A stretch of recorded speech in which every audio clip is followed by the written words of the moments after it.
Hey guys, tonight we're going deep back to a time when comfort didn't exist. The warmth was a fantasy, and the only thing separating your bodies from the biting cold floor was a straw-stuffed sack that smelled like mold and old cabbage.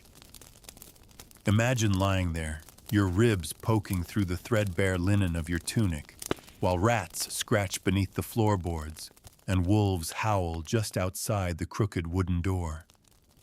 Your mattress isn't soft. It isn't clean. It's just there. Straw. Lumpy, itchy, and crawling with whatever nature decided to throw in that night. And you probably won't survive this, not unless you've got the guts, the grit, and the utter luck of a medieval peasant. So before you get comfortable, take a moment to like the video and subscribe, but only if you genuinely enjoy what I do here. And if you're listening from somewhere cold tonight, post your location and the local time down in the comments. Let's see who's braving the modern winter like a medieval champ. Now dim the lights, maybe turn on a fan for that soft background hum, and let's ease into tonight's journey together. You live in a low, sagging hut on the edge of a muddy village in late medieval Europe, somewhere in the damp underbelly of the 14th century. The sun has just dipped behind the trees, a swollen orange disk melting into black. Inside your home, there's a smoky haze from the hearth fire, the only source of heat you'll have tonight. The walls are wattle and daub twigs, mud and dung pressed between timbers. The roof thatch held together with hope and bird droppings. You hear it shift when the wind gets bold, and your door doesn't lock. It doesn't even shut properly, just a slab of wood leaned across the frame. You're exhausted from the day, your hands rough from scything your back, aching from carrying buckets of freezing water up from the stream. You've eaten a weak soup made from barley onion peels and a shred of dried fish you found under a stack of cloth, and now it's time to sleep. Your sleeping quarters aren't a separate room. There are no rooms, just corners. You curl into one near the fire, but not too close. You've seen what happens when embers snap into straw. You pull your mattress closer. It's more of a bag, really loosely sewn from linen, so coarse it could scrub pots. Inside is straw dry if you're lucky, damp, and beginning to ferment if you're not. And tonight, it's soggy. You kneel beside it and shake out a few bugs. Something black scuttles into the shadows. You don't chase it. You're too tired. You just lie down and press your spine against the crunch of barley husks, feeling them shift beneath your hip bones. The mattress makes a sound like stepping on old leaves. Every move sends dust rising. You try to settle, pulling your tunic tighter around your chest. There are no blankets. If you're rich, maybe a woolen cloak. You've got a bit of sackcloth to pull over your knees. The fire is nearly out, just a glow of orange buried in gray ash. You huddle, curling your toes against the cold, and listen. You hear them almost every night. First the rats. They're in the rafters, chewing on something you hope isn't your stored grain. You've seen them drag away pieces of meat. You've seen them bite through boots. One of them bit a baby once, right through the blanket. The baby lived, but now its cheek has a puckered scar. The rats always sound closer than they are. You know that. But still your muscles tighten when you hear them skitter across the straw. Then the wolves. They never come close, not really. But on nights when the wind howls, their howls answer. They don't sound like dogs. They sound deeper, sadder, as if they're mourning something they can't name. You press your face against the crook of your arm and try to pretend the sound is only the wind in the trees. It's easier that way. You close your eyes, but your body won't rest. The mattress itches. One of the straws pokes you in the shoulder blade. You shift, and another digs into your thigh. The smell is musty, like old bread and wet feet. You roll onto your stomach. That's worse. Now your face is pressed into the linen, which is damp. You wonder if it's from your breath or from the leaking thatch. Maybe both. You think of your neighbors. Old Marta sleeps in a nest of rags behind a curtain made from torn sacks.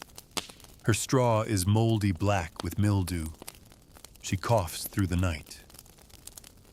No one goes near her corner. They say it's consumption, but no one really knows. Then there's Gert, who sleeps beside the goat, because it's warm. He claims he hasn't had lice since he started sharing body heat with the livestock. You don't believe him. His neck is covered in scabs. Someone snores. Someone farts. You're in a home with 8 others. Privacy doesn't exist. Every turn in your straw bed is an announcement. Every itch you scratch can be heard. It's humiliating, but it's also normal. You've never known anything else. You wonder how the rich sleep. You've seen the manor house on the hill once when the steward passed through town. You caught a glimpse inside. Beds with frames. Real beds. Feather mattresses, they say, with curtains to block the cold and the stink. Sheets that get washed. Pillows. You can't imagine what it would feel like to lie down on feathers. You try, but the straw beneath you crackles, and reality shoves its way back in. Outside, something scurries past the wall. Maybe a fox. Maybe worse. You pull your sackcloth tighter. Try to think warm thoughts. You imagine a spring day sun on your skin. The river thawed your feet bare in the mud. But it's no use. The wind finds its way through the cracks in the wall. It kisses your ankles. You shift again. The straw bunches up beneath your ribs. You want to sleep. You need to. Tomorrow you'll rise before dawn. You'll walk 2 miles to the Lord's fields and spend the day bent double planting beans into the hard, unwelcoming earth. Your body is already breaking, and you're not yet 20. But the mattress doesn't care. It offers no rest. Just a thin, crinkling barrier between your bones and the ground. Eventually, your thoughts blur. You stop hearing the rats. The wind becomes background noise. Your breathing slows. The cold is still there, but you forget to mind it. You slip into a shallow, restless sleep, one eye half open, your body curled around the lump of straw like it's a friend who might betray you in the night.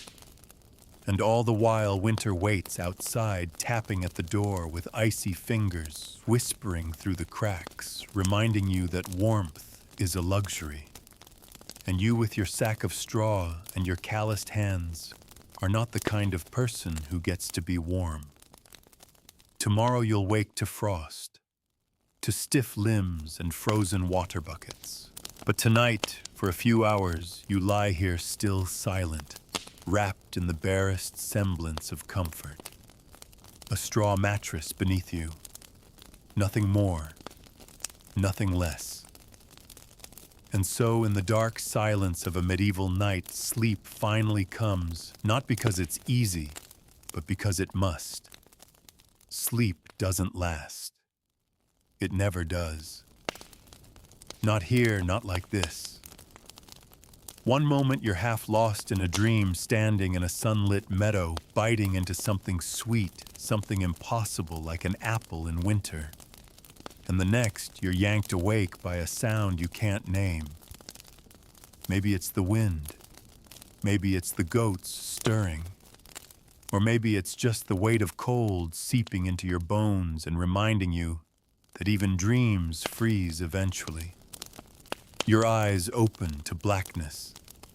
Not the comforting kind you get behind thick blankets or closed doors, but the murky dark of smoke-stained rafters above and a smoldering hearth gone cold. The embers are nothing more than a faint orange pulse like the dying heart of the house. The air bites harder now. You pull your knees closer to your chest. The straw beneath you has gone colder, damper, less forgiving. You can hear the others breathing. It's a strange comfort. All of you huddled in the same space, all of you trying to keep warm without speaking.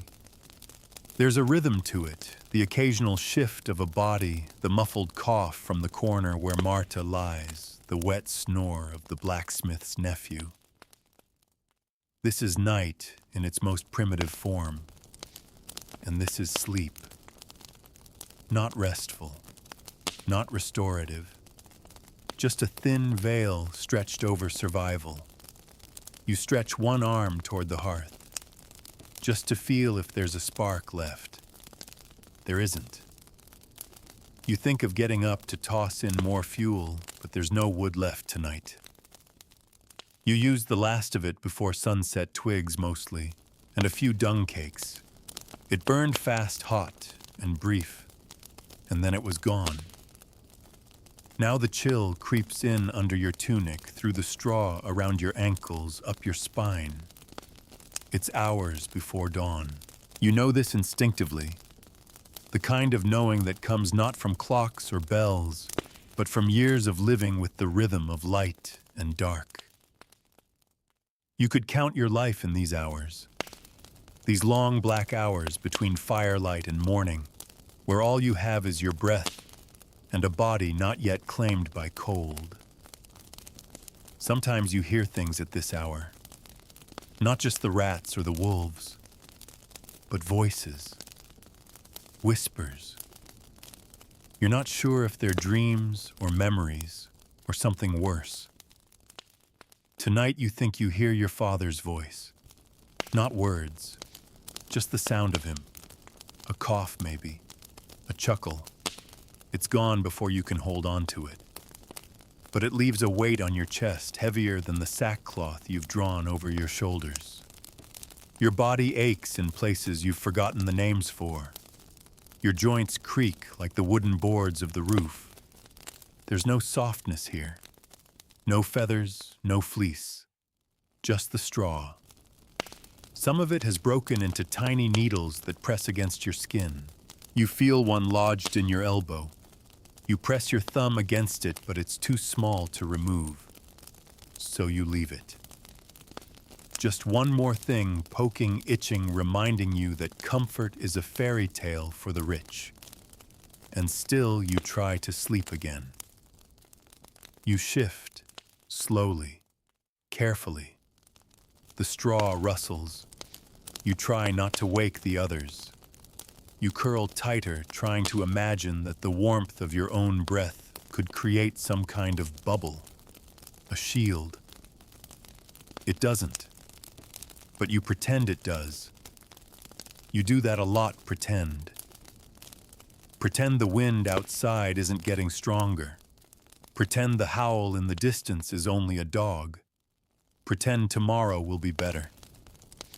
You think of summer, of days when sleep comes easier when you can lie on the grass and feel the sun like a blessing. But even then, the mattress doesn't change. The straw is just drier, the bugs more active. You think of changing it out fresh stuffing from the fields. But straw isn't endless.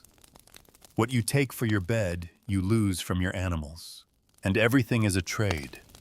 Once someone mentioned feathers. A traveling peddler spoke of down beds in the city, pillows so soft, you disappear inside them. You laughed then.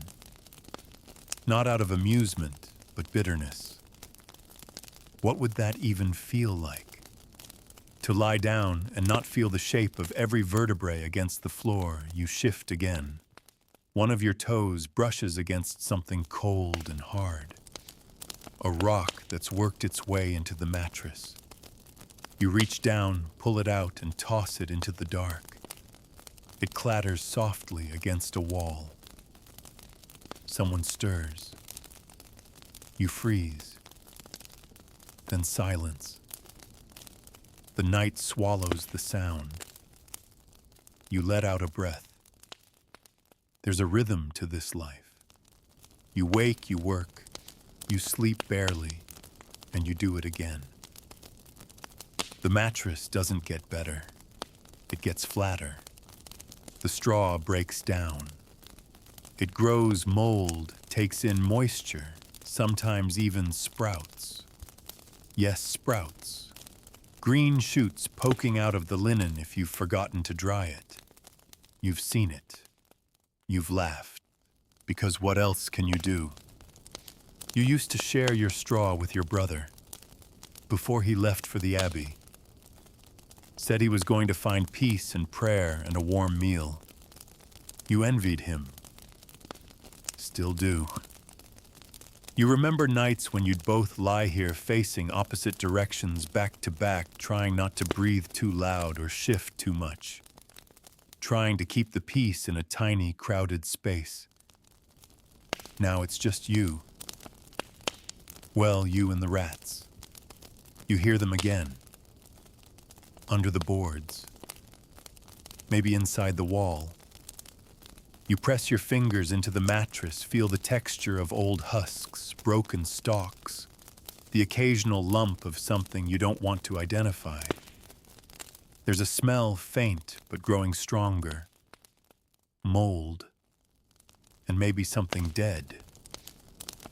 A rat that crawled in and didn't come out. You'll check in the morning. Or maybe not. Sometimes it's better not to know. The dark begins to thin. Not enough to see, but enough to feel. The way the cold shifts. The way the wind presses differently against the walls. A softness in the black. You know it's almost morning, which means you'll have to move soon. Rise. Shake out the worst of the straw clinging to your tunic. Step into boots that haven't dried properly since autumn. Drink water so cold it burns your throat. You blink. Your eyes sting. You didn't sleep. Not really. Just hovered in that strange place between awareness and exhaustion. But it counts. It has to. Because it's all you're going to get. You sit up slowly, carefully. Your back pops. Your fingers are numb. You stretch brush bits of straw from your hair. There's a beetle in your sleeve. You flick it off. It scurries under the mattress. You don't care. Not right now. Someone else stirs. The day begins not with a bell, but with movement. A rustle, a cough, the scraping of a pot against the hearth. You can smell the beginnings of a thin porridge oats, maybe, if there's any left. The mattress sags as you rise. You kick it once out of habit. Try to fluff the straw. It doesn't help. It's flat. And tomorrow it will be flatter. But it's yours. Your patch of straw in a freezing world. Your shield against the hard floor and the harder life above it. You glance at it once before stepping into the cold. And then you move. Because in this life, you don't wait for warmth. You chase it. If you're lucky, you catch a glimpse of it before it vanishes again behind the snow, the wind, and the long, endless nights. Morning isn't marked by light. It's marked by noise, by shuffling feet, by groans from the older ones, by the squeal of the door being pushed open, brittle with frost. The first breath you take outside is like inhaling a handful of knives. It burns your nose, your throat, even your chest. But it wakes you up in a way no sleep ever could. You glance back inside. The others are starting to stir now, rubbing their eyes, stretching sore limbs, brushing the night off their shoulders. Someone coughs again, a wet, rattling thing that echoes off the mud brick walls. Your straw mattress is a shapeless heap in the corner, still cradling the imprint of your back. It looks exhausted, too, like it survived the night by sheer will. You step over a crooked floorboard, careful not to trip, and grab the same threadbare shawl you always use. It smells like smoke and unwashed wool, but it's something. You wrap it around your shoulders and head for the fire pit. The embers are dead. Someone has already tried and failed to revive them, scattering gray ashes across the packed earth. You kneel and start blowing gently. You use the last of last season's straw, a few saved handfuls tucked in the corner in a cracked clay pot. It catches barely, just enough for a flicker. That straw was once meant for bedding. Clean, crisp, golden. The kind of straw you collect at harvest and dream of lying on before it gets damp, broken, or infested. But that's always how it goes. You start the season with golden dreams. By midwinter, you're trading the idea of comfort for heat, even if it lasts just 10 minutes. Fire eats dreams quickly. As the flames begin to grow, so does the scent of something burning, probably an old stick, maybe dung. The warmth is weak, but your fingers stretch toward it like thirsty roots. Around you, the household starts to come alive. The sound of someone urinating outside, the squeak of the goats being let loose, the creak of wooden buckets being filled at the trough. It's all routine, predictable in its own way. But the straw, it always surprises you. How quickly it becomes part of your body and how impossible it is to remove. Even now, hours after leaving it, you feel pieces clinging to your shirt, your trousers tangled in your hair. You pick one out from the bend of your elbow, another from the inside of your boot. It's always there, inescapable.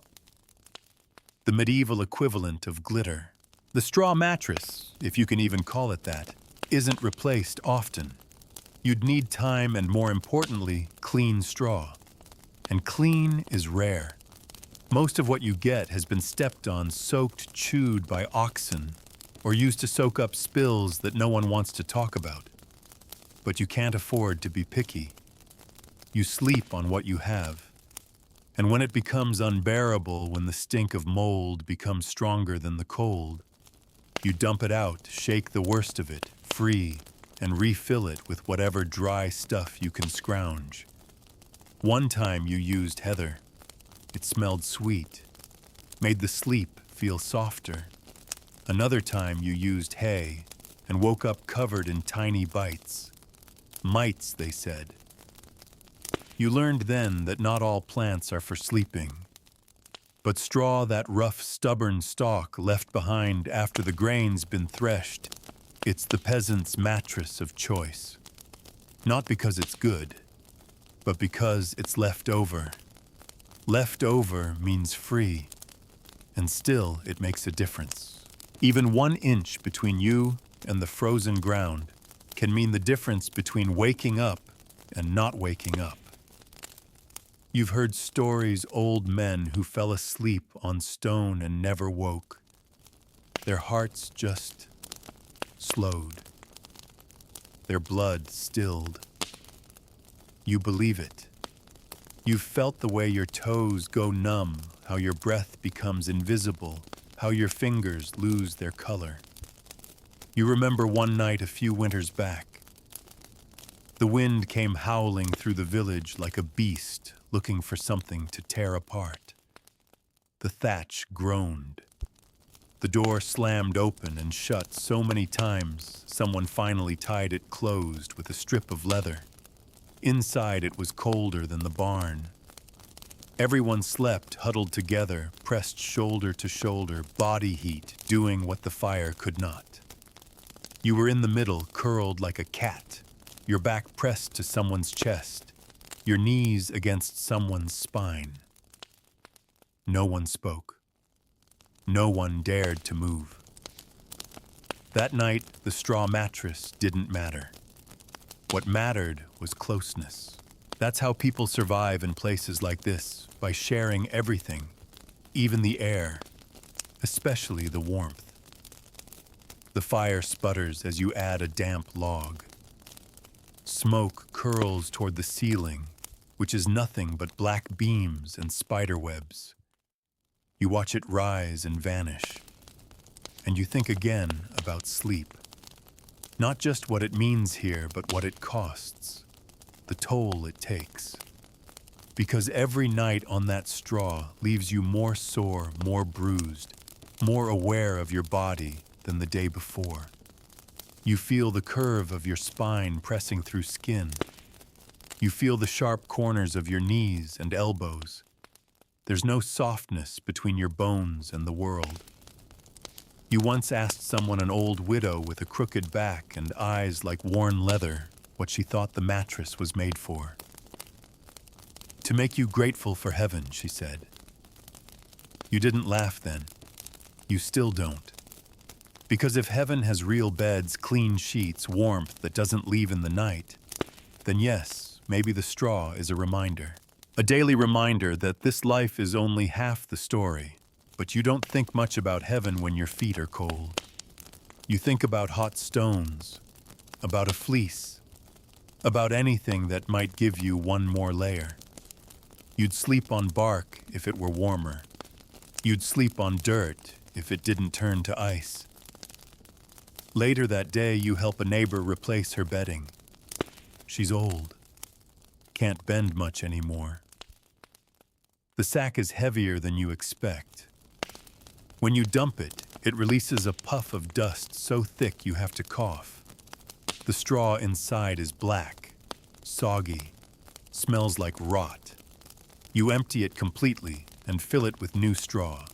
Still yellow, still warm from the barn. For a moment, it looks almost inviting. She thanks you with a nod. Doesn't say much. Just limps back to the mattress and sinks into it slowly, like a boat settling onto water. You watch her for a second, then walk away. You're not sure if she'll wake tomorrow, but tonight at least she won't be cold, and that's the best you can ask for, really. Not comfort, just not cold, not miserable. That tiny sliver of humanity in a world that eats softness for breakfast. You finish your chores. You eat something lukewarm. You fix a gate hinge. You pat a goat. And as the sky bleeds red again, as the sun slides behind the forest, you return to your corner, to your mattress, to the shape of your body still pressed into the straw. You lie down.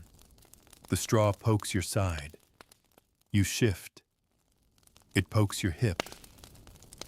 You sigh.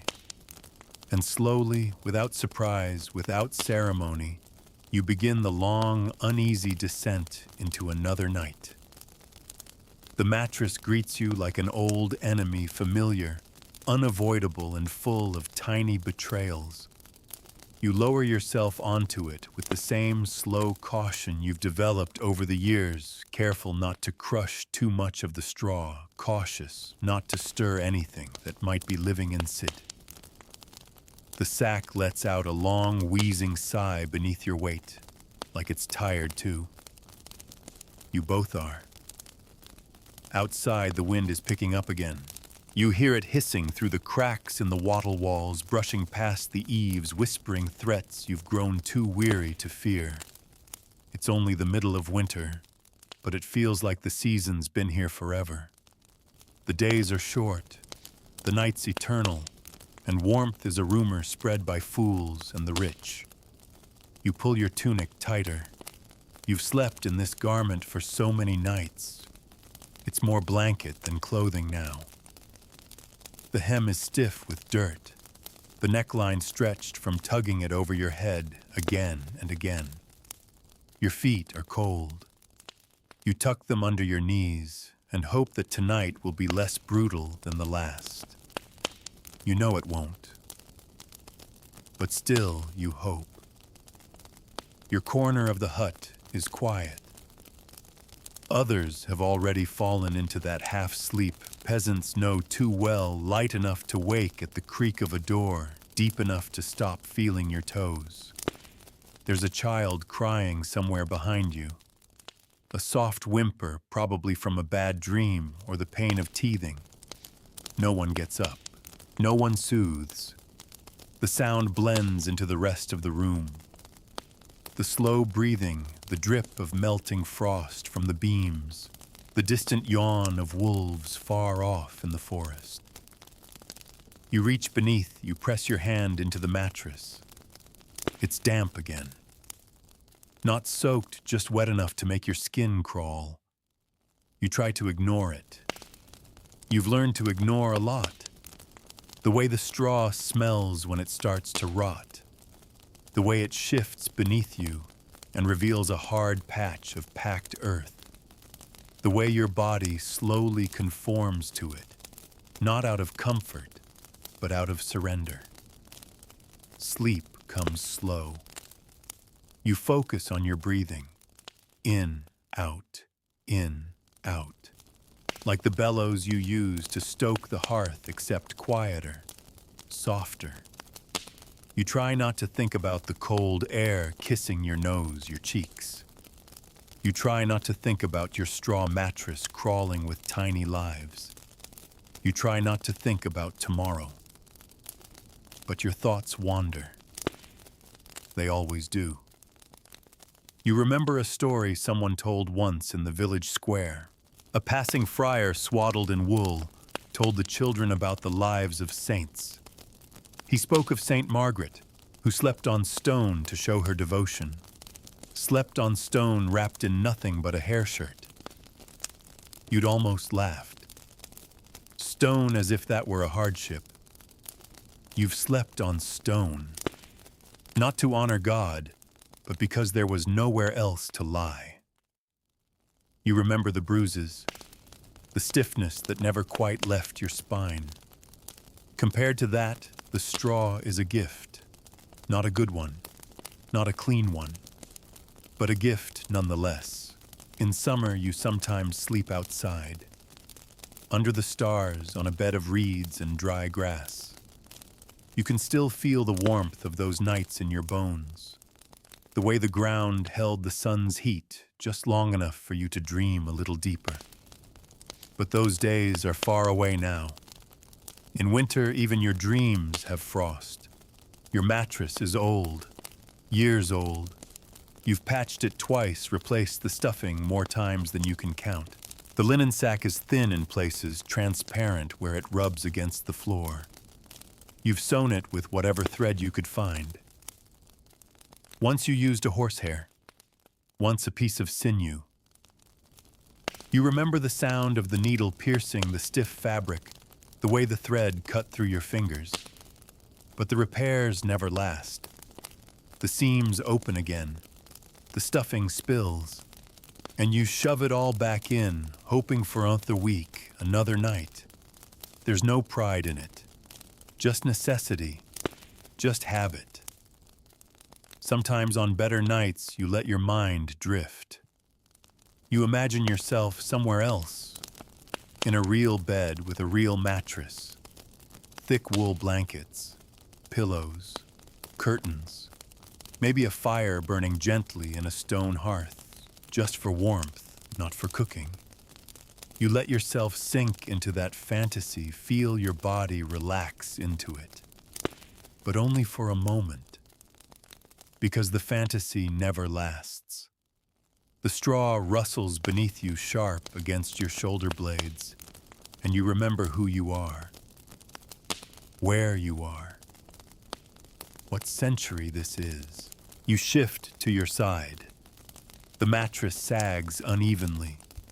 You press your arm beneath your head, using it as a pillow. There is no pillow. There never was. Just a folded tunic or sometimes a bundle of rags if you're lucky. You make do. That's the motto of your life. Make do or don't make it at all. The fire has gone out completely now.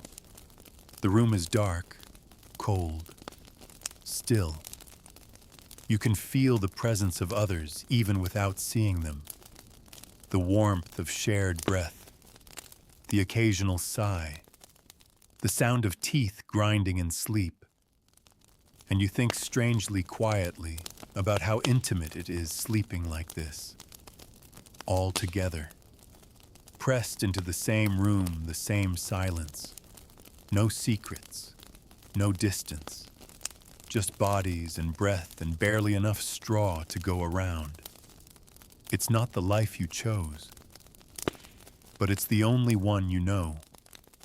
And so you lie there still as a shadow, listening to the cold settle in around you, letting the mattress cradle you in its awkward, itchy way. You don't expect comfort. You don't even really expect rest. But you do expect morning. And that's something. Eventually your thoughts grow slower, thicker, like molasses in winter.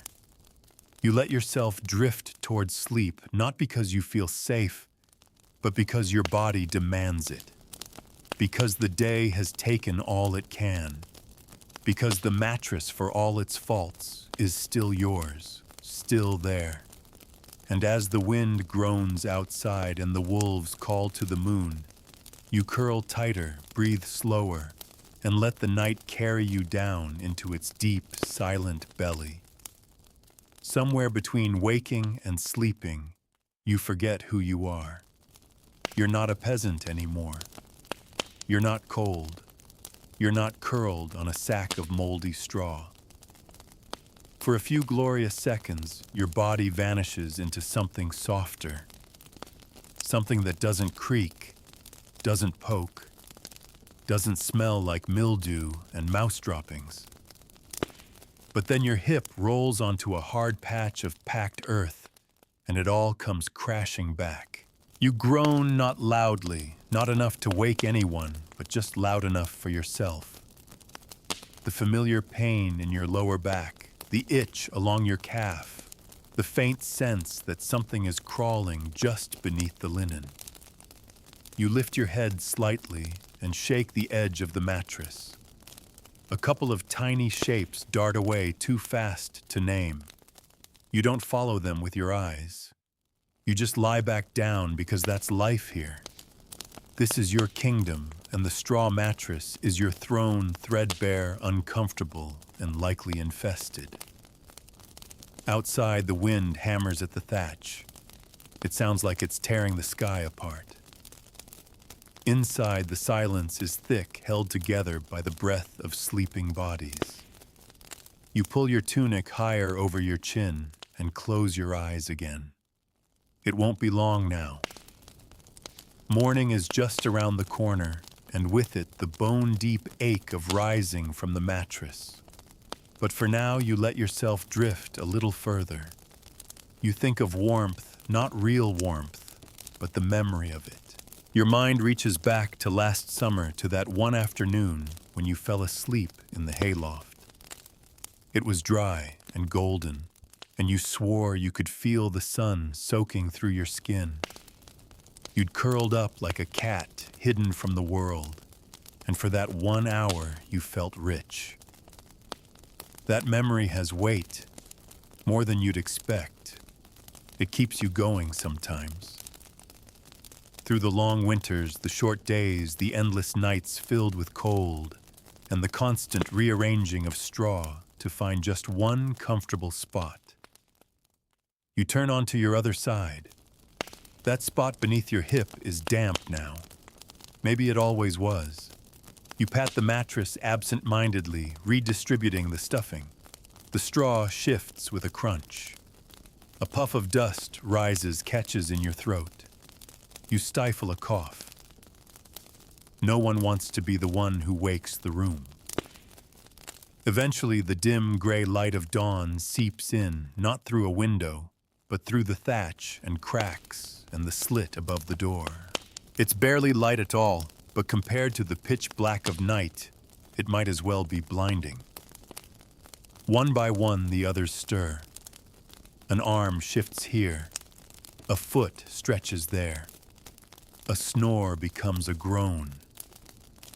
No one speaks, not yet. Words come later, after fire, after food. You sit up slowly with the same groggy caution you use every morning. Your joints pop. Your neck cracks. You press your fingers into the small of your back and breathe out sharply. Then you look down at your bed. The straw is crushed thin, scattered. It doesn't even look like a mattress anymore, just a sack of something you forgot to throw away. You pick at it, trying to smooth it back into shape. It's pointless, but it gives your hands something to do. You spot a bit of string poking from a torn seam and stuff it back in. You should re-sew it. You won't. Not today. In the corner, someone sneezes. Someone else groans. The youngest begins to cry softly, and his mother hushes him with a voice like cracked parchment. No one yells. No one complains. This is just how the day begins. You rise from the mattress legs, shaky feet bare against the frozen ground. The floor steals what little warmth you have left. You step gingerly, as if the earth might bite. Maybe it will. Everything else in this world seems to. Your tunic hangs loose on your frame. You've lost weight this winter, everyone has. Less food, more work, colder nights. You look down at your bed again and think, at least I have one. Some don't. Some sleep on bare floors, on benches, in barns, under trees. The straw mattress might be miserable, but it's still more than nothing. Later in the day, while helping to thresh barley in the Lord's field, someone tells a story about a traveling minstrel who claimed he once slept on a bed of feathers. Real feathers packed so tightly that you couldn't feel your own weight. Everyone laughs. Not because it's funny, but because it's impossible. You can't imagine not feeling your own weight. Here, the mattress exists only to remind you of it. Every turn, every breath, every shift presses your bones deeper into its scratchy, uneven surface. When you finally return home that evening, your body aches in familiar places. The muscles in your legs throb. Your shoulders feel like they've been beaten with sticks. You eat what's left of the porridge, thin, watery, flavored with regret, and curl up in your corner. Back to the mattress. Back to the straw. You fluff it out of habit. Shake it a little. Try to rearrange the stuffing into something resembling comfort. It never works. But you do it anyway. Then you lie down.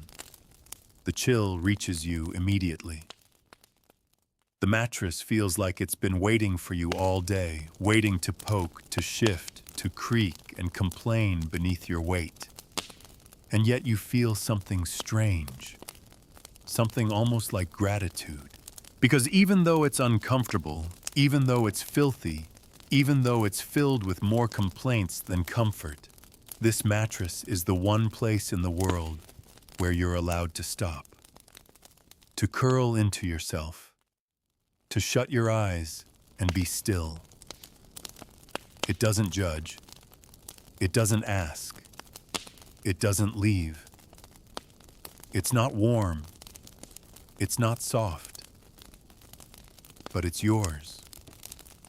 And in a world where everything else is temporary food, health work, even people that means something. So you close your eyes, take a deep breath, pull your tunic tighter, and sink back into the straw, back into the sounds of your sleeping family, back into the dark breath of the house, and let the night take you slowly, roughly, without apology. The night creeps in, like fog, silent, heavy, inevitable. By now, your body knows how to lie still before your mind does. The moment you lower yourself onto the straw, your spine bends without complaint. Your shoulder adjusts, your legs tuck in like a folding knife. The mattress crackles beneath you louder than you remember, and a sharp edge of straw finds the hollow between your ribs. You shift. The straw shifts back. The game begins again. Sleep in a house like this isn't something you fall into. It's something you negotiate with. There's no point trying to find a comfortable position. Comfort is a luxury, and this is survival. You aim instead for a spot where the straw doesn't scratch, where the wet patch from earlier has dried slightly, and where no beetles are currently calling home. That's your benchmark. That's your bedtime goal. And if the cold doesn't bite too deep, if the wind doesn't get too loud, you might just manage a few hours of light, dreamless rest. The ceiling above you is black, ribbed with smoke-stained beams and littered with cobwebs. You can see none of this in the dark, but you know it's there. You've spent too many nights staring up into the void, too many early mornings watching the light slowly sketch the same sagging rafters into view. You know the exact places where the thatch leaks. You know the sound of mice skittering across the beams. You know the flutter of a sparrow that sometimes finds its way inside and panics until the dawn. It's strange how well you know this space, how it knows you back. You've grown up with it. A piece of straw lodged in the corner of your mattress might be the same stalk you slept on years ago. It's possible. You've never fully replaced the bedding, just freshened it with new handfuls, removed the moldiest clumps, beat it with a stick when the lice got too bold. It's a living thing, this mattress. Not alive in the way people are, but in the way barns are, or boots, or firewood. It responds to your life. It holds your sweat, your shape, your smells. In a strange way, it holds your story. You lie on your side now, curled like a comma, your knees pressed toward your chest. The cold still finds you. It always does. You bury your hands beneath your arms and try not to think about your toes. They've gone numb, which is better than aching. You take slow, even breaths. If you breathe deep enough, you can feel the chill straw brushing your ribs through the linen. You stop breathing deeply. Someone coughs from across the room. The fire died hours ago. No one wants to waste fuel now. Not unless the frost begins to form on the inside of the walls. Not unless someone's lips turn blue. Even then, the rule is ration the heat. Sleep through the cold. Let your breath and your body be your only fire. You think about how people used to tell stories to pass the night. Back before exhaustion crushed everyone by sunset. Back when your mother would sit upright on the mattress and comb your hair with her fingers while telling tales about monsters and saints. Her voice was rough and low. You remember the tickle of her hair falling over your shoulder, the warmth of her body against yours as she leaned close. Now the mattress is yours alone, and her stories are long buried in the straw. You wonder how she slept here, how she lay night after night, turning her aching bones on this same sack of threshed barley stalks, and prayed for the morning. Maybe she didn't sleep. Maybe she just waited. Just like you. You shift again slowly. The seam of the mattress catches your calf. It's torn open slightly again. You'll have to stitch it in the morning.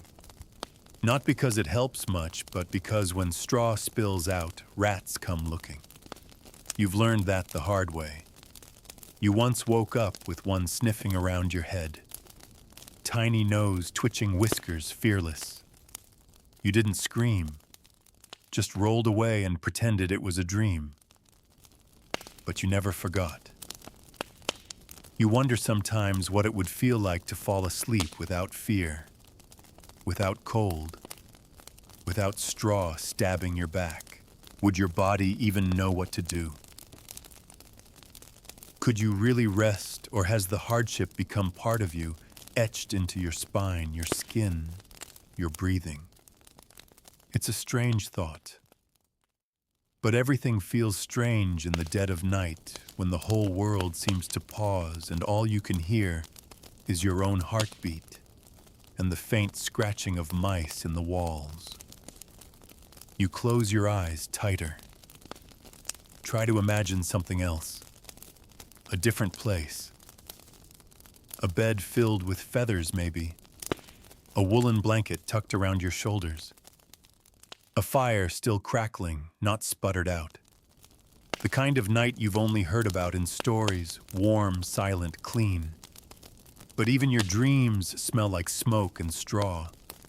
You hear a creak nearby. Not a person, something else. You freeze. Wait. Listen. It passes. Just the house settling, maybe. Or something brushing the outside wall. A fox. Or the wind. You don't get up to check. You never do. If something wants to come in, it will. A latch won't stop it. A prayer might. You pull the sackcloth higher over your shoulders. It's scratchy and cold where it isn't damp. But it's all you have. You tuck your chin down, try to hide your face from the air. The mattress beneath you has flattened further during the night. Your hip bone touches the earth now. You can feel the cold of it raw and deep. You press your hand into the straw, try to redistribute the stuffing. It doesn't work. It never really does. But you try. Because doing something, anything, is better than lying still and feeling the earth slowly pull the warmth from your bones. There's a rhythm to this. Not comfort, but repetition. The same routine night after night. Shake the straw. Find the driest spot. Curl up. Pray for warmth. Hold still. Try not to think. Try not to feel. And eventually, if you're lucky, sleep comes. Not sweet, not gentle, but heavy. Like a weight dropped on your chest. Like your body giving up for a few hours. And when it does, when your breath slows and your limbs go still, you slip once again into that strange in-between. That not place where dreams are only half-formed and the straw beneath you no longer matters, and you forget briefly that you're poor and tired and cold. You forget everything until morning. The first real sign of morning isn't light, it's sound. A rooster crowing somewhere behind the neighbor's hut. A pot clanging as someone clumsily fumbles for water. A cough so dry and deep it sounds like it came from beneath the floorboards. You hear it all, while still lying there motionless, half asleep on your mattress of straw. You don't move yet. Not because you're still resting, but because movement means pain. Movement means letting the cold in. Movement means getting up and facing the fireless morning with a body that feels like it aged 20 years overnight. The mattress has compressed even more, somehow, as if it continues to shrink under your weight even while you sleep. You feel the packed dirt floor through the thinnest spots. The The straw beneath your shoulder is almost gone entirely. You shift to the other side, but it's no better there. You sigh long and low and roll slowly onto your back, listening to your spine crack like old timber. You stare up at the ceiling. The daylight is faint now, just enough to draw outlines of things you've known by heart for years. The curved beam above your head, the spider web in the corner that no one bothers to remove anymore, the tattered cloth hanging on the far wall. The whole room is lit in dull gray, the kind of morning that promises no warmth and little joy. You sit up slowly, brushing bits of straw off your tunic. They cling like burrs, tiny reminders of the mattress you've just escaped. Some pieces are lodged in your hair and your sleeves, even in the creases of your knees. You pull them out one by one without thinking, the ritual, now muscle memory. A daily grooming, born not of vanity, but necessity.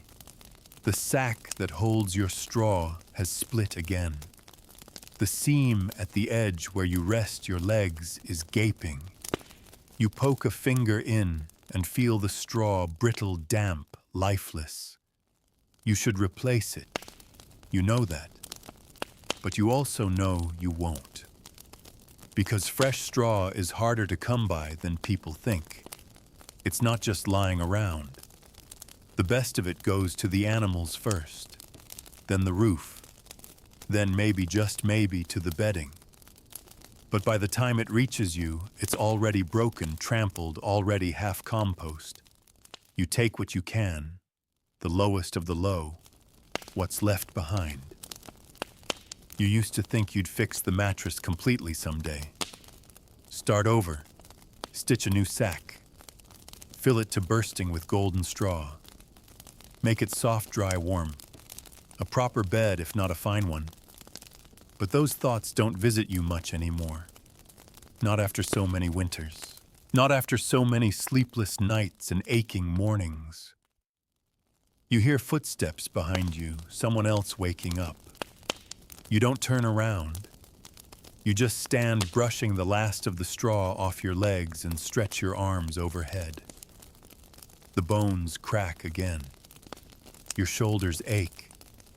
Your hips feel locked in place. And still, somehow, this is normal. This is expected. No one complains about the mattress. Not out loud. Complaining doesn't change it. It doesn't make the straw less sharp or the sack less torn. It doesn't stop the mold from spreading or the mice from nesting. Complaining here is like yelling at the moon. So you adapt. Quietly. Carefully. Some people try tricks. Marta the widow sprinkles mint leaves between the layers of straw, says it keeps the bugs away. You tried it once, but the leaves just turned brown and stuck to your skin.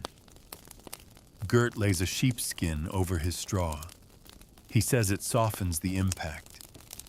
You tried that too until the fleas found it. Now you sleep like everyone else, half numb, half aware, praying that you don't wake up colder than you went to sleep.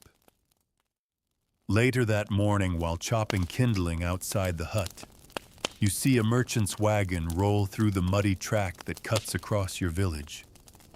It's a rare sight. His cart is stacked high with goods sacks, pots, ropes, and in one corner a bolt of thick wool. Real wool. Heavy enough to keep a man warm even in the worst of winter. And in that moment your thoughts drift to your bed. You imagine cutting that wool, sewing it into a thick outer layer for your straw sack. Maybe it would stop the drafts. Maybe it would keep the moisture out. Maybe, just maybe, you wouldn't wake up shivering. You shake the thought from your head. The wool is too expensive, not meant for you. Probably already promised to the manor or the steward's wife. You return to your work and let the fantasy pass like the wagon, like warmth, like everything else that doesn't belong to you.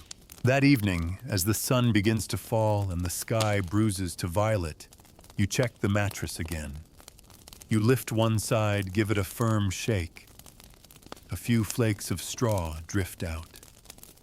Something skitters across the floor and disappears into a crack in the wall. You don't flinch. You don't even blink. You fold a piece of cloth and shove it into the torn seam, trying to keep the stuffing inside. Then you press your hand flat against the mattress, smoothing it the best you can. It's uneven, patchy, but it's ready. Because no matter what the day held, hunger, pain, cold, back-breaking labor, you always return to the same place, the same sack of straw, the same sleep that waits with open arms and clenched fists. As night falls once again, you settle down slowly, your bones finding their usual grooves.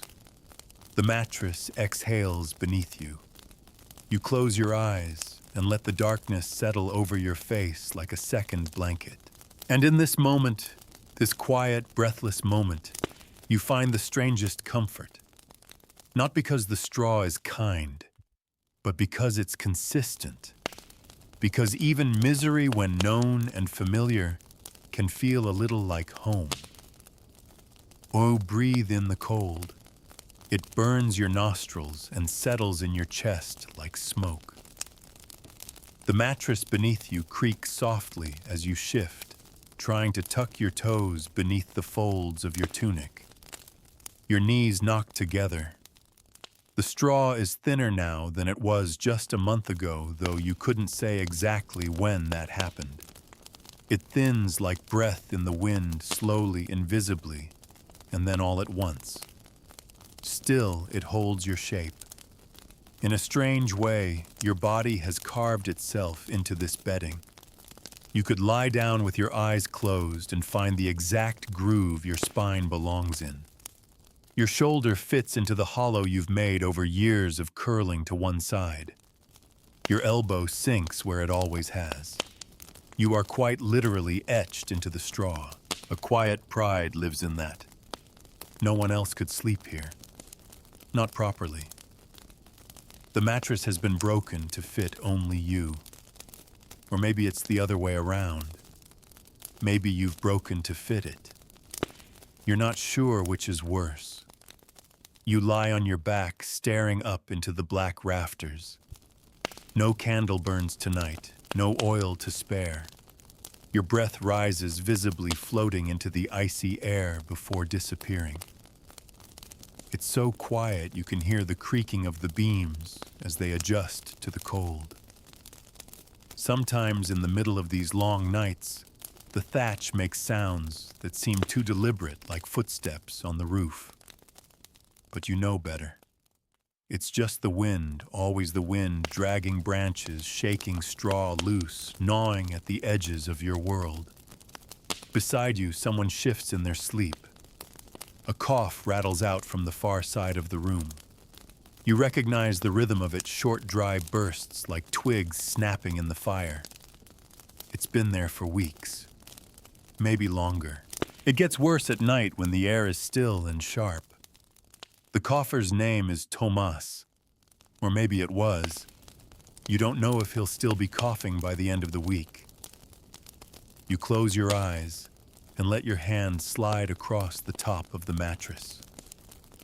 Bits of broken straw stick to your skin. One piece finds a soft spot between your fingers and stings like a thorn. You flinch, but don't cry out. Just pull it out and flick it into the darkness. The mattress rustles as you roll onto your side again. The rustle is louder than it should be. Straw shifting, brushing, compressing. It always reminds you of leaves underfoot in autumn dry, brittle, loud in their dying. Sometimes if you wake in the middle of the night, you think the sound is something else. An animal maybe, or a whisper.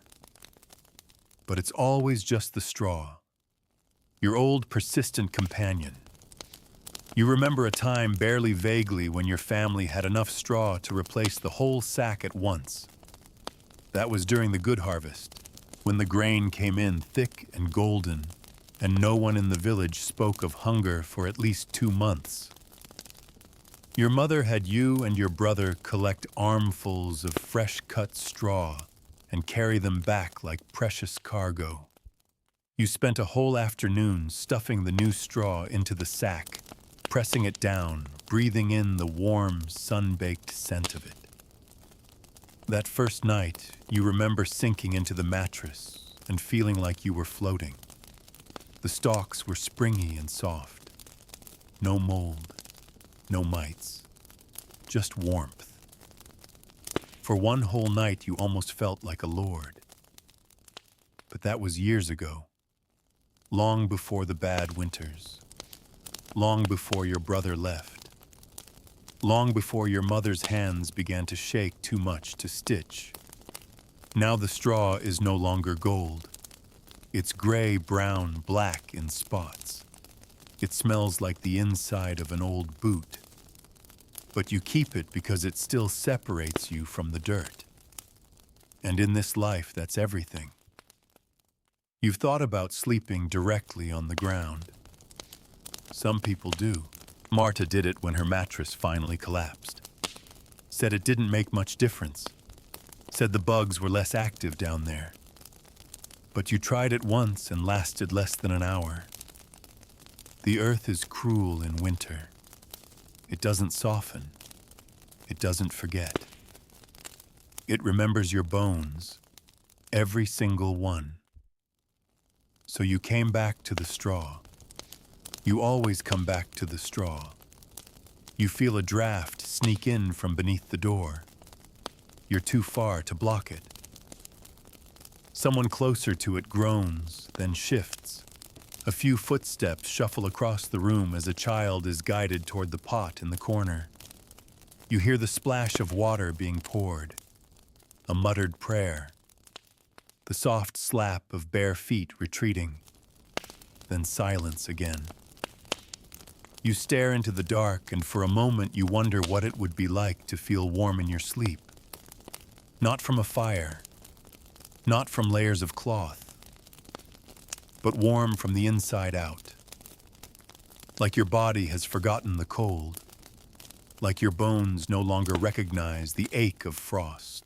That kind of warmth you think must feel like love. You let the thought drift like smoke into the quiet room. Then you feel it a sharp bite on your ankle. You sit up quickly, slapping your leg. Another bite. You scratch at your skin, frantic but silent. You know this game.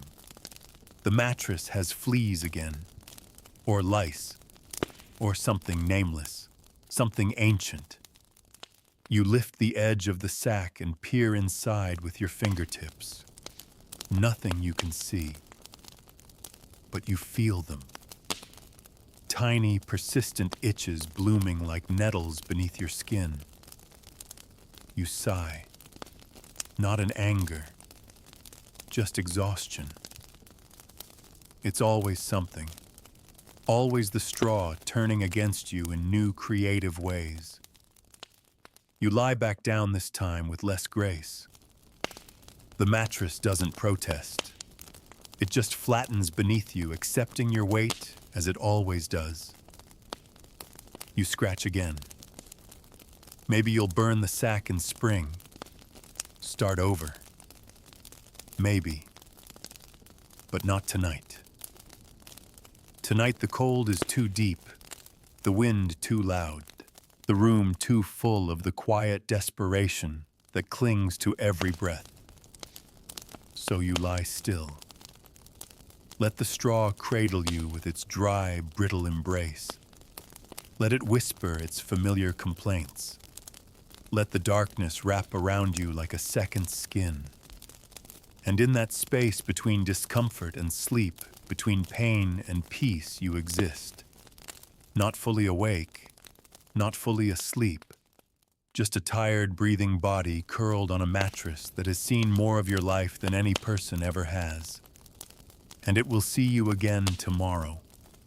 The morning arrives not with color or cheer, but with a low groan from the beams above and a dull ache in your knees.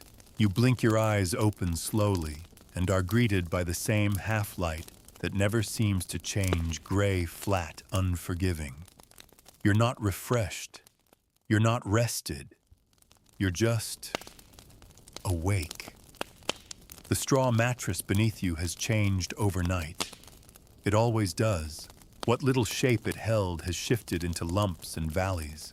The spot beneath your hip is flatter than it was yesterday, and your ribs feel tender from lying on one side too long.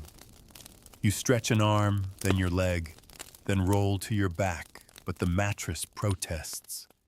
It hisses with friction, tiny stalks of straw poking your shoulder blades like dull needles. Still, this is the moment you dread the least. Strange, perhaps, but true. This in-between, half asleep, half awake, still under the illusion of rest, this is where you feel safest. Before the cold outside touches your bare skin, before the clamor of labor calls your name, before you are reminded with every stiff movement that survival is your only occupation. You sit up. The mattress sighs beneath you, exhaling dust and straw crumbs into the air. You brush your legs off, then check the edge of the sack. Another tear. Wider now. You poke your fingers into it and feel the straw wet again. Of course it is. The corner of the room leaks when the snow melts on the thatch. You thought you'd patched it. You hadn't. You stand slowly, your joints complaining in ways they shouldn't at your age. You step over your brother's old sleeping space. It's empty now, though you haven't changed the mattress. It still holds his shape. Still has the same sag in the middle like a ghost keeps sleeping there out of habit. You don't touch it. You just nod at it in passing and move on. You grab a piece of dried bread from the shelf and chew silently while staring at your own mattress, now vacant. From a distance, it looks more like a pile of rubbish than something you lie on each night. Flattened, frayed, darker at the center from years of sweat and dampness. And the smell. It's familiar, but never pleasant. A mix of smoke, dirt, rot, and something else. Something warm, human, and faintly sour. A scent that doesn't quite leave your skin. You tear off a piece of the bread and chew harder, trying to distract yourself. But your eyes linger on the mattress. You wonder how long it'll last. Another season, maybe two. You've patched it with every scrap of linen you could find. An old apron, a torn sleeve, the edge of a flour sack.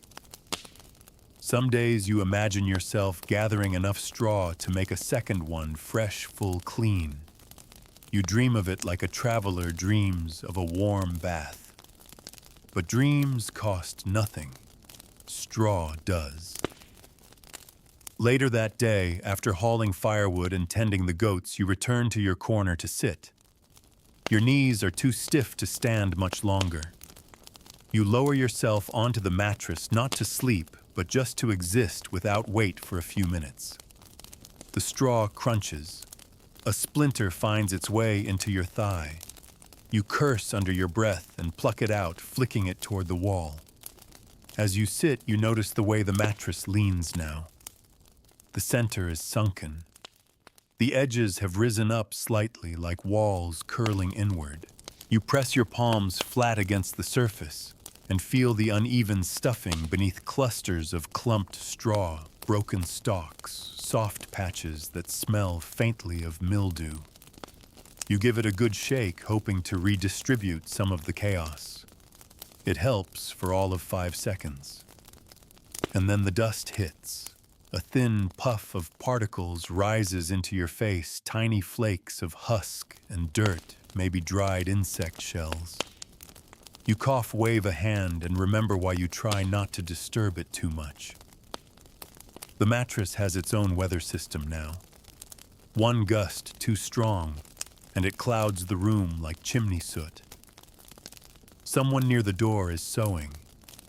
You hear the rhythmic pull of thread and the soft sigh of fabric. You glance up to see Marta patching her own straw sack. Her fingers are cracked and red but steady. She threads the needle like a priest, praying the rosary methodically, reverently. You nod to her. She doesn't look up. You watch her for a while, wondering how much longer you can put off fixing your own mattress. The hole near your feet is bigger than you remembered. A few pieces of straw have spilled onto the floor. You pick one up, twirl it between your fingers, then toss it into the hearth. It doesn't burn. It just smolders. You think about how many hours of your life you've spent lying on that sack. How many nights you've curled around its lumps, breathed in its must, dreamed inside its folds. The mattress has seen every part of you, your childhood illnesses, your bruised ribs the night you shivered so violently you thought you might die. And still it takes you in each evening without question. There's something oddly comforting in that. At dusk, the wind picks up again. You shove the mattress closer to the hearth, hoping for some leftover heat from the firewood you begged off the blacksmith's apprentice. The flame is weak, but it glows. That's enough. You lie down. The straw stabs your ankle. You roll to avoid it. The other side feels colder. You pull your tunic tighter and bend your knees close to your chest. The fire crackles once, then dies. And then it's just you, the dark, and the mattress.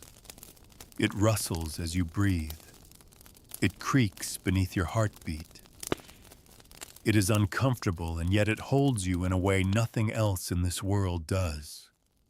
Not because it wants to, not because it was designed for love, but because it has no choice. Just like you. By the time you begin to drift off again, the fire is no more than a smear of dying orange beneath the ash. The room around you folds in on itself, shapes vanish, noises fade, time softens. You can almost forget the way the straw pokes through the linen and presses into your spine. Almost. You've grown used to the itch, to the little stings along your calves, to the strange, twitchy sense that some tiny legged thing is exploring the space between your shoulder blades. It's not comfort you feel lying here in the dark. It's just routine. The same way your hands know how to find the well in total darkness. The way your tongue knows the bitter taste of the broth before you even sip it. The straw mattress is no different. It's just another fact of life you've stopped questioning. Outside, the wolves call to one another across the wide, cold fields. The sound is haunting.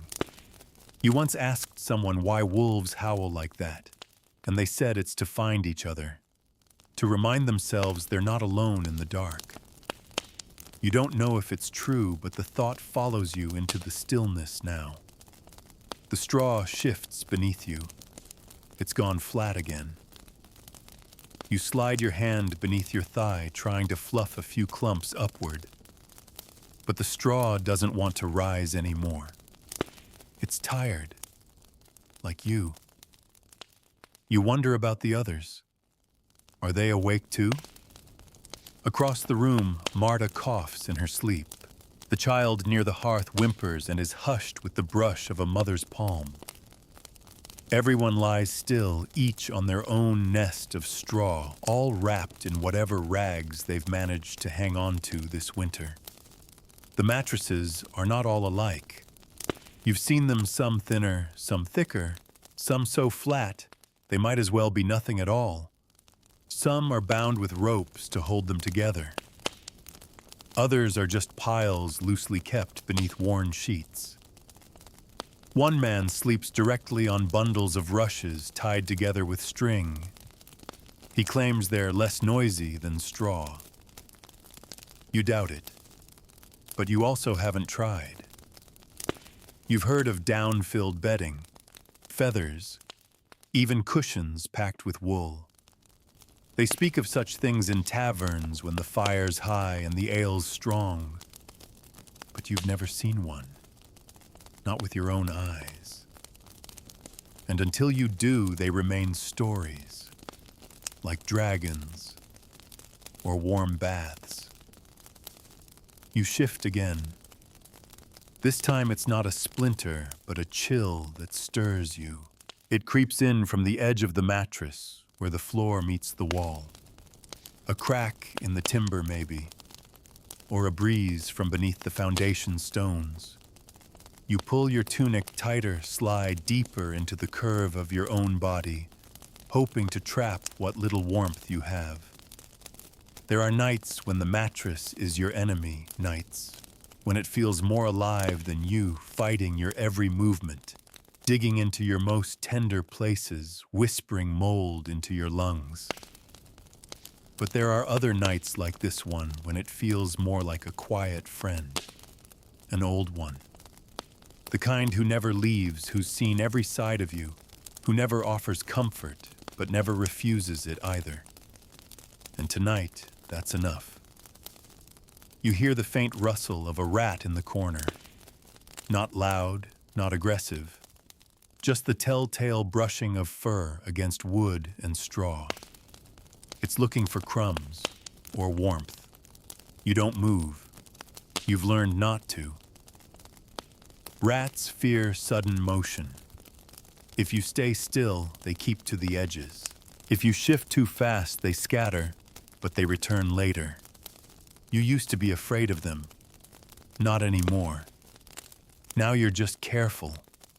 You keep your food wrapped in cloth. You shake your boots before slipping them on.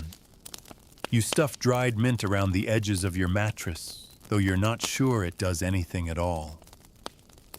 Still, it gives you the sense that you're doing something, that you have some control, even if it's just the illusion. The mattress creaks again. Your breath puffs in front of your lips, a faint cloud in the airless dark. You listen to it dissipate like everything else.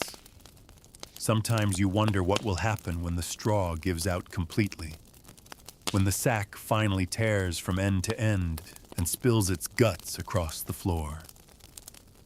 Will you patch it again? Gather more stuffing, or just toss it? Curl up in a blanket on the dirt and call it good enough. You don't know. Maybe you'll cross that bridge when you reach it. Or maybe you'll sleep right through it. You lie there thinking of nothing in particular, just the way the straw crackles when you move, the way your own breath sounds louder when the world goes still, the way the weight of the mattress feels heavier than it should, as if it's not just straw, but years pressing down on you. Nights upon nights, stacked like bricks, one on top of the next, until the only way forward is sleep. And so you give in. You let your eyes close. You release the tension in your hands. You let the straw take your weight such as it is and carry you into the depths of another medieval night. Not gently, not quietly, but faithfully as it always does.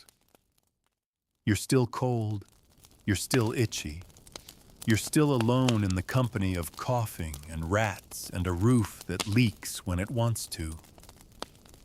But you're here, alive, breathing, resting. And in this life that is its own kind of triumph, the mattress doesn't greet you in the morning. It never does. When you rise slowly with a groan, you leave behind not a bed, but an impression, a faint body-shaped depression in a sack that looks more like a wounded animal than a resting place. The straw is mashed and dark where your shoulders lay, your feet still slightly damp from where the cold crept through the hem of your tunic. You reach back and pat it once, almost apologetically. You were never meant to sleep well here. Just sleep enough. The fire has long since died. Only the faintest ghost of heat clings to the ashes. You huddle into your wool shawl, the one with holes so large you can stick your fist through one if you're not careful. You rub your hands together, then your forearms, then stamp your feet on the ground, more to wake up your legs than to actually warm them. The room is heavy with breath and silence. The others are rising too. Everyone moves the same way, stiff, slow, already weary before the day begins. You cast one more glance at the mattress. Some of the straw has spilled out again, likely from the tear that reopened last week. You told yourself you'd stitch it up before it got worse. You didn't. And now rats have taken an interest. You spot a few chewed ends along the base of the sack. A clear sign they've been poking around while you slept. Not the first time. Won't be the last. There's no anger, no disgust, only acceptance. Everything here is shared space, air scraps, and pests. The rats are part of life just as much as hunger and cold. You've come to regard them with the same grim indifference you give to winter or spoiled grain. They just are. After your morning chores, fetching water, splitting kindling, helping turn the composting pit, you return for a moment of stillness. Just a breath. Just to sit. You drop down onto the mattress without ceremony, and the thing gives way beneath you like a sigh. You feel the uneven stuffing against your spine immediately. One side of the mattress has collapsed inward more than the other. It's a slope now. You shift your weight and end up leaning to the left, your hip digging into a stubborn knot of straw. You know exactly where it is. It's been there for weeks. You keep meaning to fish it out. You won't. There are other things more urgent. Food. Wood. The sick old man next door who can no longer stand. Your mattress, despite its indignities, waits patiently. Always. It's your burden, your quiet sanctuary, your necessary evil. You scratch at your neck where something bit you in the night. You're not sure what. It could have been a flea, or a mite, or just the rough edge of your own hair against skin too dry to tolerate friction. Either way, you scratch and the itch moves to your shoulder, then your wrist, then your scalp. It's all in your head now. But it doesn't matter. It's real enough to keep you from relaxing. You lie back on the mattress and close your eyes just for a minute. The room is dim gray light filtering through the cracks in the walls. You hear chickens fussing outside, the distant sound of chopping, someone muttering a prayer near the hearth. But you block it out.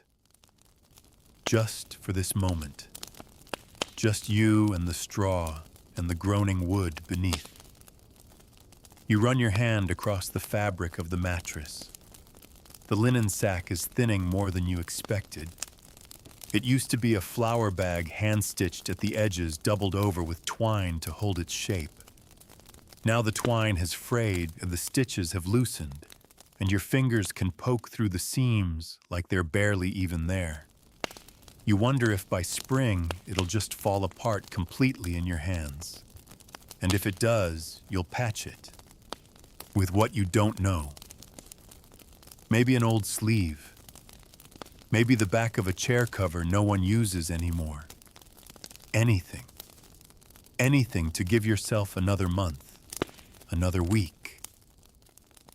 You've learned not to wish for luxury, but you do catch yourself wishing for simple things.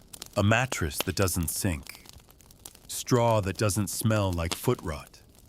A night without waking from cold or cough or creeping things. But wishing is like pouring water into a cracked jug it doesn't hold. So instead, you lie still and listen. Listen to the mattress itself, to the tiny noises it makes as it adjusts to your weight. Creaks, shifts, the soft friction of stalk against stalk. It's a sound you've come to know intimately. You could pick it out from a room full of beds. It's the sound of endurance. Sometimes when you lie awake in the middle of the night and your mind refuses to quiet, you let that sound carry you. You imagine the mattress speaking to you in the only language it knows, groans, rustles, sighs. It's not much. But in a life like this, not much can still be everything. You remember once long ago, a traveler passed through the village. A woman older, rich by the look of her cloak. She stayed in the steward's house for a night, and you caught sight of her bedding as it was carried in fluffy white plump. Feathers, they said, goose down, and silk. A mattress you could vanish into, a cloud, a floating dream. That night you lay on your straw and tried to imagine it. What would it feel like? Would your back still hurt in the morning? Would you sleep deeper? Would the silence feel different in such softness? But no matter how you pictured it, you always returned to the same truth that comfort like that belongs to another world. A world where people don't sleep with their faces pressed to old linen with rats underfoot and frost on their lashes. A world that doesn't know what it means to ache in every bone and still be grateful for a mattress that exists at all. And here in your world you have the straw, its creases, its mold, its biting cold and loyal embrace. It's not a good bed, but it is yours. And tonight, once again, you'll return to it. Not because it offers you peace, but because there is no other option. And because even in its crudeness, in its broken, foul-smelling, threadbare truth, your straw mattress remains the only place in this harsh, grinding life where you are permitted, however briefly, to lay your burden down. You lower yourself back down again as night settles in, slow and creaking, like the roof above you. The mattress feels heavier than it did in the morning. Not because it's changed, though the stuffing has surely shifted since you last lay here, but because you've changed.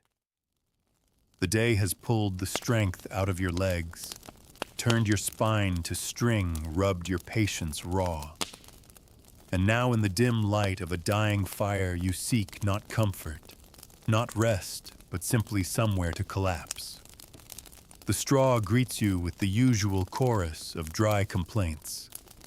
A crackle beneath your shoulder, a pop near your ribs, a long hiss as you shift your knees into a slightly warmer patch, if not a softer one. You roll to one side and let the mattress cradle you in the way a rough, unwashed hand might, awkward, coarse, but steady. Above you, the rafters stretch into shadows. Below, the straw groans with your weight. You pull your tunic down over your knees, trying to trap what little warmth your body has left. Your feet are cold. They always are. You wiggle your toes to bring them back to life, but the numbness hangs on stubbornly like a second skin. There's a scent rising from the mattress again. Not strong, just musty. A mix of old grain sweat, mildew, and thyme. The kind of smell you no longer react to. It belongs here like the rats, like the hunger, like the silence after someone dies. You've stopped flinching at the ordinary indignities. You lie still. You scratch an itch at the base of your neck. You shift your hips slightly and find another cluster of broken stalks. They press upward, firm and sharp like accusations. You take a deep breath and close your eyes. Then you start to count them. The patches, the holes, the spots where the straw has worn thin, where the linen sack has darkened from body oils and years of friction. You know them all. You could draw a map of this mattress if someone asked if maps were made of smells and pokes and places to avoid. There's the dip where your hip always rests, the seam near your shoulder that keeps coming loose, the far edge that smells of damp earth, the corner that crinkles too loudly if you shift too suddenly. And then, of course, the torn side where the stuffing spills out during the night, leaving a fan of straw that crackles like dry paper underfoot in the morning. You've slept in this same spot for years, and in those years, the straw has become an extension of you, part bedding, part memory. You've lain here in fever, in grief, in hunger, in dreams. You've whispered secrets into the moldy linen words no one else will ever hear. You've cursed the mattress. You've clung to it. It is both your enemy and your inheritance. You remember the first time you tried to replace the stuffing. You were younger, stronger, full of plans. You dragged a bundle of fresh straw from the barn and dumped it into the open sack, thinking it would fix everything. You imagined sleeping on something clean, dry, sweet-smelling. You thought it would feel like starting over, but it didn't. The new straw was sharp. It stuck out at odd angles. It poked and jabbed until you gave up and pulled some of the old stuffing back in. A mix of fresh and rotten. That's the truth of it. That's the truth of life here. You can't ever replace the whole. You just layer the new on top of the broken and hope it holds together. That night you dreamed of castles. You dreamed of tapestries on the walls, of candles burning in sconces of beds tall enough to need stools, down pillows, silk sheets. You saw yourself under a blanket so heavy it pinned you in place, warm from crown to toe. And when you awoke, still cold, still curled around yourself on the same scratchy mattress, it took a full minute before you remembered where you were. You didn't tell anyone about the dream. There was no point. Dreams here are luxuries you can't afford to describe. You roll onto your back now, slowly, carefully. The center of the mattress offers no resistance. It's collapsed entirely. Your spine presses into the hard-packed floor beneath. You wince, then sigh. You don't try to fix it. You just adjust your expectations. That's what the mattress has taught you more than anything. Not how to rest, but how to endure. Sometimes in the deep quiet of the night, when even the rats have gone still, and the wind has paused to catch its breath, you wonder how many others are lying on mattresses just like yours, across the village, across the hills, across the centuries. People rising and falling with the rhythm of straw and suffering. You wonder if they too press their fingers into the seams, wondering how much longer the linen will hold. If they curse the cold in the same hushed tones. If they ever dreamed of feather beds only to wake with straw in their hair. You don't feel sorry for yourself. That's not the emotion. It's something quieter. A tired kind of knowing. A kinship with the discomfort. A familiarity with the ache. And maybe that's why the mattress stays. You've had chances, tiny ones, to leave it behind. An offer to sleep in the barn during a family gathering.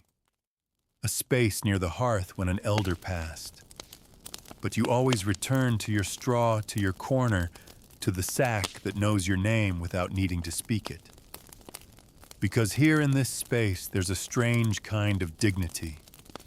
Not pride, not comfort, but belonging. The mattress doesn't pity you. It doesn't promise rest. It simply remains. Flat, prickly, musty, and unyielding. And somehow, that's enough. You close your eyes. The straw crackles beneath your breath. Your heartbeat slows.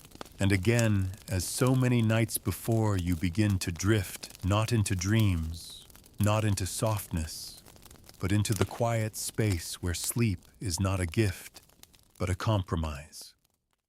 Where you and the mattress meet in the middle with nothing but your weight and its patience. The darkness deepens again. This far into winter night feels like it swallows half your life, leaving you to live the rest in gray-blue shadow. The straw beneath you is no warmer than the air, but you've learned not to expect warmth. What you wait for now is stillness, and you have it. Everything is quiet. No one coughs. No one stirs. Even the wind is gone tonight, leaving behind a silence so complete it almost presses against your ears.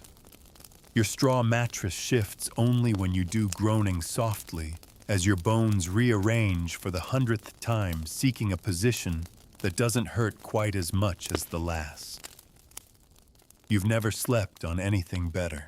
You've slept on worse bare dirt when the sack tore and couldn't be patched for days, damp wool in a barn loft. During harvest season, the cold edge of a wagon floor on a night you don't like to remember. But never better. Which means you've never known what it's like to wake up without pain, without straw clinging to your clothes, without the unmistakable itch of whatever lives beneath the seams. You wonder sometimes, what would it feel like to stretch in the morning and not hear your own joints pop like tree branches? You press your hand flat into the mattress, feel the sharpness of it, push back. This is its language resistance, the kind that doesn't scream but groans, doesn't punish, but never quite forgives. The kind of companion who offers no kindness but never walks away either. You remember when you were small, when your mother used to shake out the mattress in the morning, snapping the straw into a fluffier mound, as though it could be made new just by lifting it into the air. She did it with such purpose. Back then, the mattress seemed bigger, softer maybe. Or maybe that was just your young bones talking. She used to hum while she worked. You never knew the tune, and now you never will. She stopped singing when the coughing started. You roll onto your side and close your eyes. A mouse scurries past your feet. You don't react. It's not your first. It won't be your last.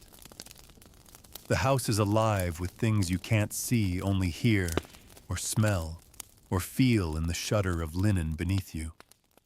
You pull the edge of your tunic over your ear to block the draft that always sneaks in from the broken chink in the wall. It doesn't help much. The cold has a way of slipping around fabric and flesh like smoke. You whisper a prayer, nothing too formal, just a quiet offering to get you through the night, and let your mind begin to wander, as it always does, toward what lies beyond this night, this mattress, this small, freezing life. You imagine something absurd, a room with thick walls and sealed windows, a bed stuffed, not with straw, but with feathers soft as a cloud covered in thick linen that doesn't scratch, a fire that doesn't die by midnight, food in your belly, skin warm to the touch. You don't dream of riches or gold or velvet gowns, just that bed, that warmth, a place to sleep without shivering or itching or bracing yourself against the cold kiss of stone beneath a thinning sack. The mattress crackles as you shift again, breaking the illusion. You press your hand to the side of your hip and feel the stuffing gathered unevenly there, pressed into a clump, like a sponge that's dried wrong. You reach down and try to spread it out again, but it resists. The sack is too worn, the straw too broken, too old. You settle for moving your body instead, aligning yourself to its new shape. You always do. And that's the thing about this mattress. It never fits you. You fit it, like a hole in your boot or a coat that's always damp. You shape yourself to its discomforts until they feel like part of your skin. You open your eyes. The dark has changed, grown lighter not with sunlight but with moonlight creeping in through the seams in the thatch. You can see a little now, a silhouette near the hearth. Someone curled up sleeping, a beam overhead dusted in frost. Your breath rises in the pale air. You hear it again, that distant sound of wolves, not close but not far. Their cries stretch across the hills like threads pulling the world tighter. You imagine them curled in snowdrifts beneath trees, their bodies warmer than yours, their sleep deeper. They don't worry about straw. They don't lie awake trying not to move for fear of feeling everything all over again. You envy them for a moment. Then you laugh soft, dry, barely a sound at all. The straw shifts under your shoulder and you freeze. For a second, it sounds like footsteps, like someone creeping across the floor. But it's just your imagination, just the way old straw settles. You exhale. There's something ancient about this bed. Not the mattress itself, it's been patched and refilled and dumped and restuffed more times than you can count, but the act of sleeping this way, on the floor, in the cold. Blankets made from your own clothing. The simple, brutal, undramatic work of surviving night after night with nothing but your breath and a sack of broken husks. You are not the first. You are one in a line of bodies stretching back through time, all wrapped in linen, all curled in straw. And you find something strange in that, something like comfort. Because if they endured it, so can you. The mattress doesn't creak anymore. You've found your stillness. You've found the place where the itching quiets and the cold becomes background, and the pain is just another rhythm in your bones.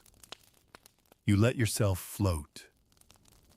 Not into dreams exactly, but into that deeper layer of rest where the world forgets your name and you stop trying to remember it. And the straw holds you not kindly, but reliably. The stillness is deceptive. You lie there unmoving, half asleep, and the straw mattress seems at last to have surrendered. It no longer groans beneath you. No fresh scratches, no new lumps rising up to press into your spine. For a moment you begin to believe it has grown gentle, like perhaps all these years together have forged some truce between your bones and its brittle frame. But the truth is the mattress hasn't softened. You have. You've learned its language. You know where to lie, how to curl your legs to avoid the damp patch near the edge, how to arch your back just slightly to stay above the worn-down hollow in the middle. Every movement is calculated, practiced, not to find comfort, but to dodge pain.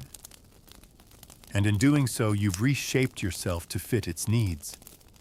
There is no blanket tonight. Not really. Just the long tunic you wear day and night stretched down to cover your feet, and a shawl thin enough to see through. You ball one end under your chin, as if the act of tucking it closer might trick your body into feeling warm. It doesn't. The cold has long since crept inside, not just into the room, but into you, settling behind your eyes, beneath your ribs, around your toes, like a second skeleton. You breathe slowly, carefully, as if exhaling too fast might disturb the balance of everything. The fireless air, the near silence, the illusion that this night is different from all the others. And then the straw moves. Not much, just a tiny shift beneath your shoulder, a ripple in the stuffing. You freeze lips, parted ears, straining. The rats are back. You hear them not beneath the mattress, but beside it at the wall near the crack by the beam. You know their schedule. You know the way they scurry along the edges, first cautious, testing, looking for crumbs. And then if the house stays still long enough, they get bolder. You wait. You don't move. It's a game of patience now. Eventually they retreat. Or maybe they just pause. Either way, the rustling stops, and you let yourself exhale again. You lie back down fully slowly, like you're rejoining the straw after a brief absence. It resettles with a dry sigh, and you find your shape once more. The mattress has molded to you so fully that even the smallest shift feels like betrayal. You remain in place still as a stone. You think of Marta, who last week replaced the straw in her own sack. She managed to beg a bundle of fresh-cut stalks from the manor steward, half-rotten, but better than nothing. She dumped the old stuffing into the dung pit and filled her mattress anew, humming to herself as she worked. That night she complained of stiffness, said the straw was too sharp, too unfamiliar, said she missed the feel of her old bedding. You didn't understand her then. You do now. There's a certain security in this mattress, terrible as it is. A familiarity that allows you to sleep even through the cold and the hunger and the things that bite. Because it doesn't surprise you anymore. It doesn't change. It simply is. Hard. Sharp. Loyal. And that's more than you can say for most things in life. You close your eyes and drift again, not fully into sleep, but into that loose, floating state where thoughts slide into one another like leaves in the stream. You think of fire, of hands, of the shape your back takes when you lie on grass, of the time a friend gave you a scrap of fur to place between your hips and the straw. You used it until the lice took it over. Then you burned it, regretted it, moved on. You remember that once you were told heaven has beds like clouds, real clouds, that you sink into and never want to leave. You didn't understand it at the time.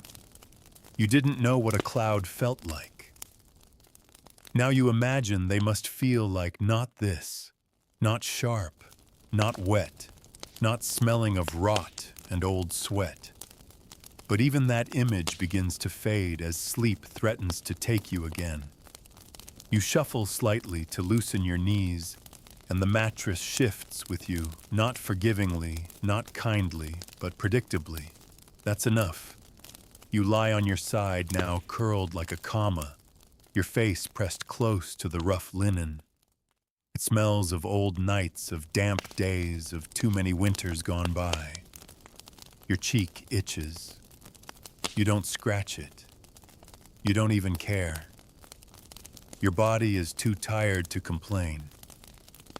You give in, and for a moment, in the deep breath before sleep claims you again, you feel something like peace.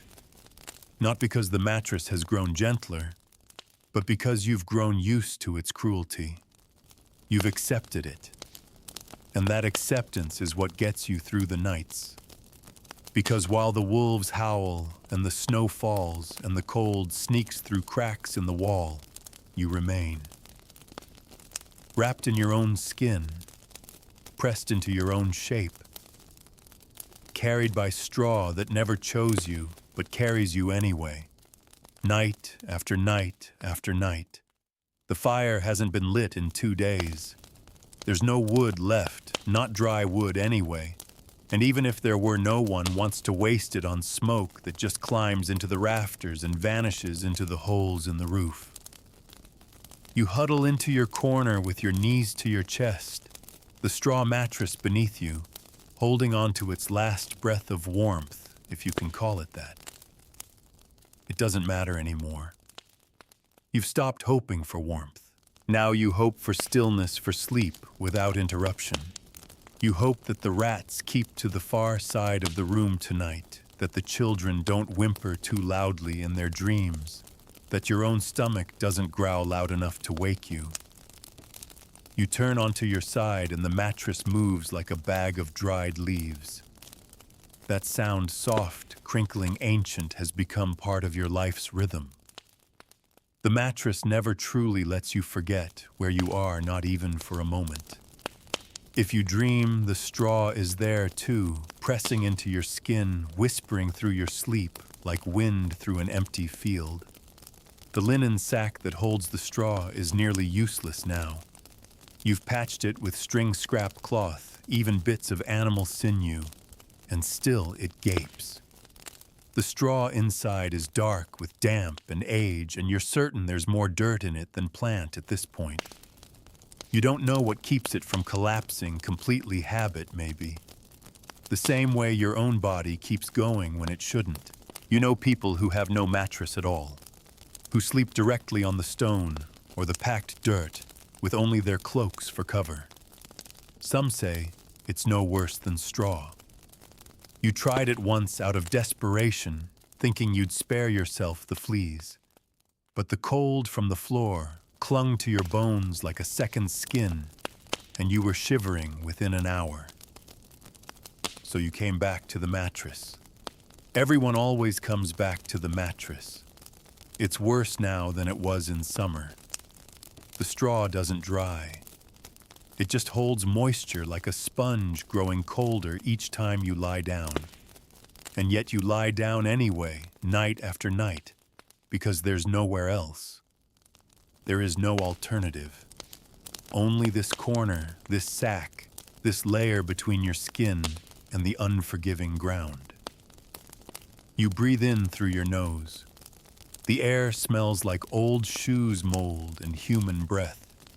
You're so used to it that it feels strange when you step outside into the wind. You miss the stink of inside when you're out too long. You miss the mattress too. Even when it cuts into you. Even when it makes your skin crawl. Because at least it's yours. No one wants your mattress. No one envies it. There's no risk of it being stolen.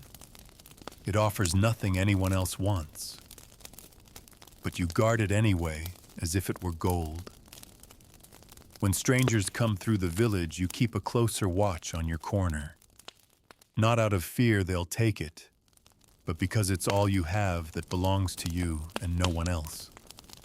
That's the strange thing, really. For all the misery it holds, the straw mattress gives you a kind of dignity. Not pride, not joy, but presence. A place to exist. A place to return to. Something that tells the world I am here. I take up space. I sleep like anyone else. You lie back down and feel the straw poking into your ribs again. The linen has bunched beneath your shoulder. You try to smooth it out, but your fingers are too stiff, too tired. You give up and shift instead, realigning your limbs to the contours of the mattress's failings. In the dark, your breathing begins to slow.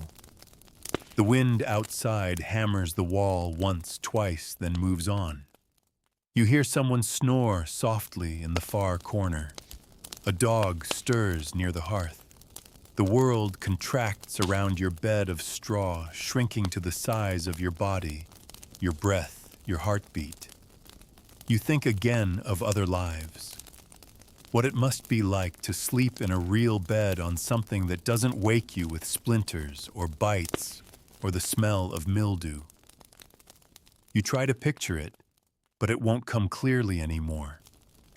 The idea of it drifts further away each night, like something you read in a book once but never truly believed. And still, you don't feel sorry for yourself. Not really. You feel steady, grounded. The mattress beneath you is hard, yes, and cruel at times. But it has held you through every season. It remembers your weight. It forgives your exhaustion. You lie very still now. You've found a pocket of warmth, just enough to quiet your limbs. The straw presses in around you, like a nest, scratchy but loyal. You tuck your hands beneath your ribs. You let your eyes close. And in this last moment of waking, you think, I have survived another day. I will survive one more night. That's all you need. That's everything. You fall asleep, not with peace, but with practice. And the mattress, ragged and quiet, bears your body one more time without complaint. You've made it through the long, slow descent into a medieval night, through the straw, the cold, the rats, and the weariness that creeps deeper than bone. The straw mattress may not offer comfort, but it offers place. A little square of earth where someone just like you lay night after night and whispered themselves into sleep with the rustle of broken stalks in their ears. Maybe right now your own bed feels warmer, softer, cleaner. Maybe you can feel your own blanket pulled over your chest, your pillow cool beneath your cheek. And maybe, just maybe, you're starting to appreciate those things a little more. History wasn't grand palaces and shining armor. Not for most. It was this quiet, aching routine of survival. The 1,000 tiny discomforts that wore down the body, but kept the spirit quietly burning.